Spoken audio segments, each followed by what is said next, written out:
We're just coming on to the bridge that takes us over to the area where Mar-a-Lago is. We're crossing into Palm Beach. What a week. A long week with a lot of waiting, and ending with more waiting, as we've not heard a decision out of New York whether former President Donald Trump will be indicted. We didn't even think an indictment was imminent until the president predicted one on Saturday. But the story about the potential indictment of a former president is historic. It has never happened before, which is why I came to Palm Beach, a place where the former president waited for that decision. You likely saw so much coverage on TV, but I want to take you inside what we saw beyond the camera this week on The Race.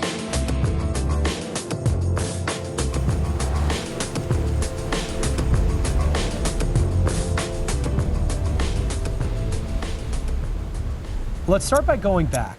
Saturday, March 18th. The story starts with a post, or technically a truth. Former President Donald Trump posts on the social media platform he owns, Truth Social, that he expects to be arrested on Tuesday, March 21st. He followed up that announcement with a post saying, "We must save America, protest, protest, protest." For some, it brought back memories of January 6th. There's extra security on Palm Beach because we do expect that there will be some protesters here. But look, protest is part of our First Amendment rights, and I think a lot of the people who are going to consider violence will think twice after January 6th. As you see on the screen, most of those people that you see were prosecuted. Others pointed out the history of the moment. No U.S. president has ever been indicted. Trump would be the first. The simple fact is we live in the real world, and it's a former president being charged with a crime, and there's a public relations element to all of it. It's also logistically complicated, I think, to arrest a president of the United States. You got the Secret Service everywhere tracking his. So all of this creates a bit of a mess, both legally and sort of practically. Republicans quickly lined up to show their support. Trump received encouragement from members of Congress like Jim Jordan, Matt Gaetz, and Marjorie Taylor Greene on social media. He also made a trip to Oklahoma, taking pictures with his fans as he watched the National College Wrestling Championships with a pair of prominent lawmakers. Governor, can you and the senator comment on Trump's indication that he'll be arrested on Tuesday and what you think of his calling for protests over that arrest? Well, first off, I have no idea if he's going to be arrested or not, and obviously, that's your words, not mine. I don't think the president's calling for any kind of protest, but he did on Truth Social today. Well, I'm not on Truth Social, so I have no idea about that. By Saturday night, a small crowd gathered outside Mar-a-Lago. It's not uncommon to see Make America Great Again merch when the former president's in town. One boat had a large flag with Trump's face and the message, "Trust the plan." It just infuriates me. He is the most godly, the most wonderful president that we've ever had. Trump's initial post centered on Manhattan, predicting that District Attorney Alvin Bragg would file charges against him Tuesday over a 2016 payment to adult film actress Stormy Daniels. The case is one of 4 ongoing investigations into the former president. His business dealings are under review in New York State. In Fulton County, Georgia, prosecutors are looking at Trump's actions during the 2020 election.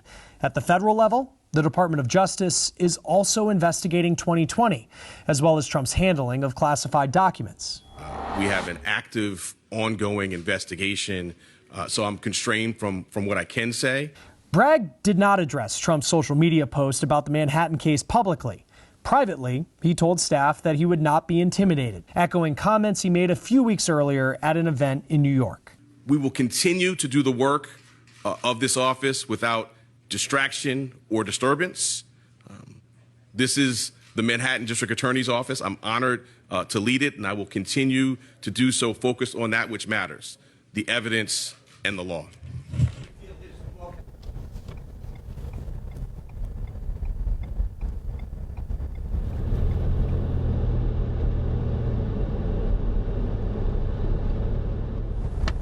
Right now we're on Palm Beach. This is one of the wealthiest zip codes in the entire country. Just million upon $1 million homes, really nice cars. Here up on the left is Mar-a-Lago. You got to wonder what the conversations are like inside there today. I arrived in South Florida Monday to see what this potentially historic story would look like from the place the former president spends much of his time, especially in the winter. I worked in local news here in 2016 when Donald Trump won the presidency. He's called Palm Beach a part-time home since the 80s. He bought the resort from the heir to the Post cereal fortune. Donald Trump has been at war with Palm Beach almost since the day he bought Mar-a-Lago. Few people know more about Palm Beach and its politics than Brian Crowley. You know, he sued the airport over the flights flying over his Mar-a-Lago. He was born and raised here. He's covered politics for more than 4 decades and is political analyst for Scripps News West Palm Beach. He's watched things change since Trump took office and left office. Now, the town, which largely had been known as this quiet place where very, very rich people came to enjoy their winters, normally from Thanksgiving to Easter, they become a very political island now. This is so out of character for Palm Beach. It's a whole new Palm Beach, and some of the old timers still don't like it. Yeah, because I think people think of Donald Trump, and there's the plane right there going over Mar-a-Lago. Took a little longer this time. Yeah, that's right. I mean, I think when people think of Donald Trump, they think of Palm Beach because they think of wealth and they think of...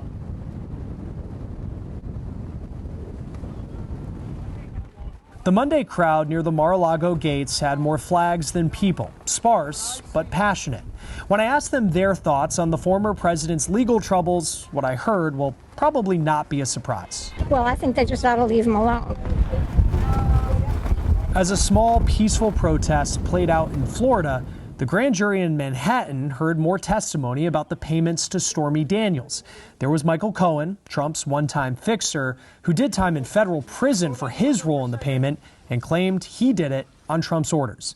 Then there was Cohen's one-time legal advisor, Robert Costello, who painted a slightly different picture. The heart of it is that Michael Cohen told us that he was approached by Stormy Daniels' lawyer, and Stormy Daniels had negative information that she wanted to put in a lawsuit against Trump. So Michael Cohen decided on his own, that's what he told us, on his own, to see if he could take care of this. New York, like South Florida, was ready for protests. At one point, NYPD officers were told to wear their uniforms and prepare for deployment. But demonstrations outside the courthouse never got very big. My colleague, Scripps News political correspondent Joe St. George, was one of the reporters in New York for the potential indictment. They typically are pretty peaceful at Mar-a-Lago. What did you see in New York? It depends where you are. Of course, as you get closer to that courthouse, it feels different. There is media from all over the world. Obviously, New York already has a baked-in media base that is covering it. But you're not getting, at least thus far, the hundreds, the thousands of protesters that perhaps former President Trump wanted. I suspect, though, if this indictment drops, that is when we potentially will have a large-scale crowd outside that Manhattan courthouse on both sides. Up next, the Donald Trump some may not know from someone who has covered him for decades. What the former president might really think about being arrested.